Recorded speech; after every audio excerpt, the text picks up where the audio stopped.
Pakistan team जीते या हारे क्या फर्क पड़ता है? अपनी रैंकिंग तो बेहतर हो रही है ना। पाकिस्तान क्रिकेट में पिछले एक दो सालों में ऐसे ही होता आ रहा है। अब रिजवान को ही देख लें। कल उनके 72 रन पाकिस्तान के लिए फायदेमंद हुए या नहीं हुए, लेकिन उनके अपने लिए फायदेमंद जरूर हुए, क्योंकि उनके फैंस के पास अब कहने को बहुत कुछ आ गया कि भाई इस इनिंग्स के बाद रिजवान की T20 रैंकिंग में 2 दर्जे तरक्की हो गई।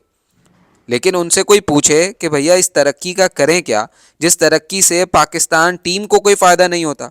अगर आपने स्कोर कार्ड पर मैच देखा है तो आप इस तरक्की पर और रिजवान की इनिंग्स पर बहुत ज़्यादा खुश होंगे, लेकिन अगर आपने वाकई मैच टीवी पर देखा है तो फिर आपको अंदाज़ा होगा कि रिजवान की इस इनिंग में, जिसमें 72 रन तो थे, लेकिन पाकिस्तान टीम के लिए जीतने के लिए कुछ भी नहीं था।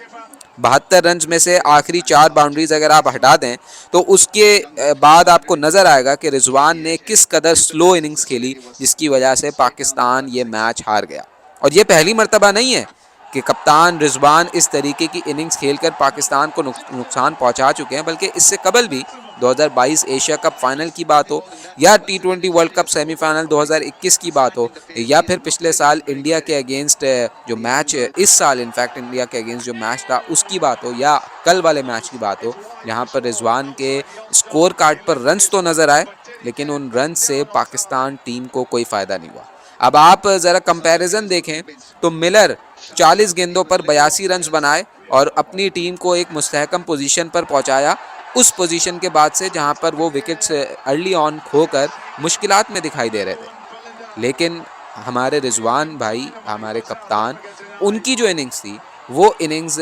इतनी ज़्यादा स्लो थी कि जिसकी वजह से ना सिर्फ पाकिस्तान के जो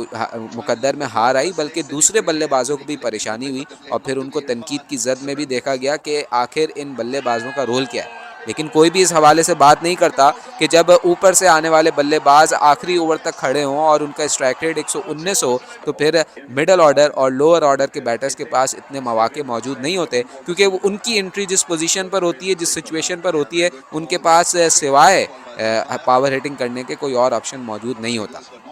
तो अब आंखें खुल जानी चाहिए, इन आईसीसी रैंकिंग से बाहर आना चाहिए और बात करनी चाहिए कि आखिर 2 साल बाद, 1.5 साल बाद जो T20 वर्ल्ड कप है इंडिया में T20 का, उसमें हमारी प्लानिंग क्या वही होगी कि एक प्लेइंग 11 में 4 एंकर प्लेयर्स जाएंगे, या फिर हम दुनिया को देखकर ये सीखेंगे कि अब T20 में एंकर प्लेयर्स नहीं बल्कि इंटेंटफुल प्लेयर्स की ज़रूरत है, जैसे साइम अयूब ने खेला। लोग कह रहे हैं जॉर्ज लिंडे ने मिलर का साथ दिया तो उसने जाकर परफॉर्मेंस दी और साउथ अफ्रीका को 183 रन पर पहुंचाया। तो यहाँ पर देखा जाए पाकिस्तान की टीम की जो बैटिंग थी उसमें भी रिजवान को साइम का साथ तो मिला। 15 गेंदों पर 31 रन साइम ने बनाए, तो वो रोल अदा तो किया जो जॉर्ज लिंडे ने मिलर के लिए किया, लेकिन रिजवान मिलर वाला रोल अदा नहीं कर पाए। रन्स तो उन्होंने बनाए, आखिरी सेकंड लास्ट ओवर में 3 बाउंड्रीज लगा के अपने स्कोर को 72 तक तो पहुंचाया, लेकिन इस स्कोर ने पाकिस्तान टीम के लिए कोई फ़ायदा ना किया। तो अब सोचना होगा मूविंग फॉरवर्ड कि क्या पाकिस्तान इन्हीं एंकर प्लेयर्स के साथ कंटिन्यू करेगी, या फिर दुनिया में दीगर टीम्स को देखकर इंटेंटफुल प्लेयर्स को इंक्लूड करेगी जो जिनके स्ट्राइक रेट इस लेवल के हैं कि वो T20 क्रिकेट में आपको मॉडर्न डे क्रिकेट के हिसाब से मैचेस जितवा सकें। अब पाकिस्तान टीम मैनेजमेंट को ये बात सोचनी होगी। अब सिर्फ दावे और अब सिर्फ बातों से काम नहीं चलेगा, अब आपको कुछ करके दिखाना होगा, क्योंकि एक T20 11 में फैंस यही कह रहे हैं कि एक T20 11 में 4-4, 5-5 एंकर प्लेयर्स अब काबिल कबूल नहीं है।